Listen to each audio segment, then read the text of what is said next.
Oh oui, bonjour people from the internet. I am the Russian sniper with a French accent. But today we're back in Battlefield Hardline and we're playing a bit of crosshair and also just a little bit of rescue. Now these are two new modes that they've added in Battlefield Hardline, and look at that emblem I have, man. That is pretty cool. So what you need to do in crosshair, you need to escort the VIP to a set location and then he's going to escape. Now depending on how many players you have, that's going to be a bit trickier than, easier said than done, should I say. It's going to be pretty tricky trying to get into the other side of the map because they're going to be defending and obviously they'll have to wait for you to come to them.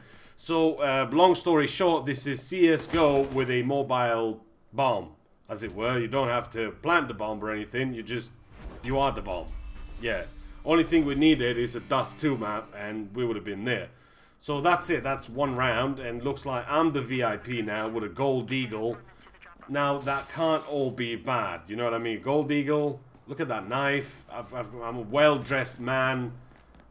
What could go wrong? I mean, there's nothing that could go wrong. Well, a few things can go wrong. You might get shot around the corner or something, but hey, that's another matter. We're not going to talk about that in this here video. We're going to talk about it in the next one.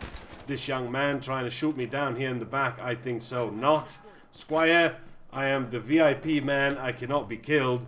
Now, as a VIP, you can pick up weapons from the environment, from the map, should I say. Whatever battle pickups that you see throughout the map, you are the only one that can pick them up. That's what I've noticed so far.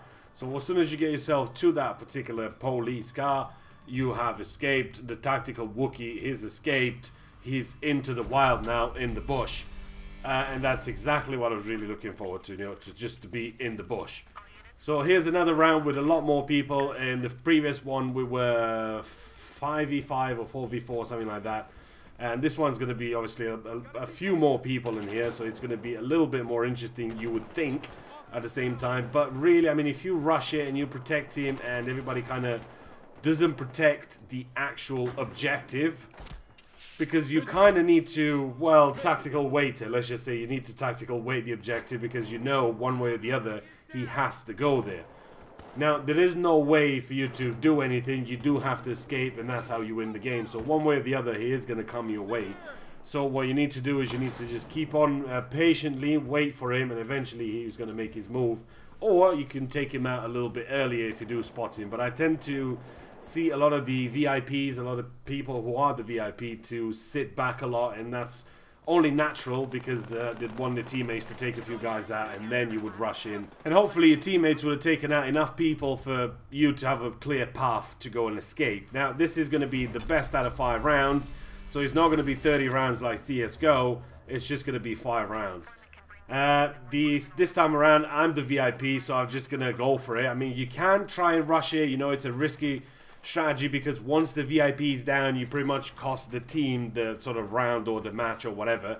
So there you go, there's the weapons. I can pick up any kind of weapons if I like. I mean, there's the RPG, there's the MG36. Basically the battle pickups that you find throughout all of the game modes, you can pick them up as the VIP, but you cannot pick them up as any other class, whatever.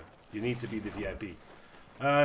Looks like somebody's not really been paying attention here, and it's easy enough for me to just go ahead and escape. There we go. Got some teammates behind me. I have escaped, and I'm back in the bushes again.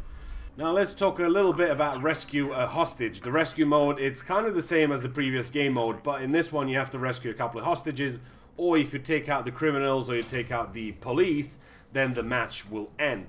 So it's either you can go in and try and sneak behind the enemy lines, or you can actually go in and try to shoot down everybody and then just don't worry about the hostages, even though it's kind of sort of worth it picking up the hostages, because if you untie him, they're tied out with a hood over his head. It does give you 250 points, so instead of playing it as, let's just say, a bit of a death match as it were, you should try and sneak up behind them. You should try and get to the hostages and try and escape with them, because you're going to get a little bit more points out of it.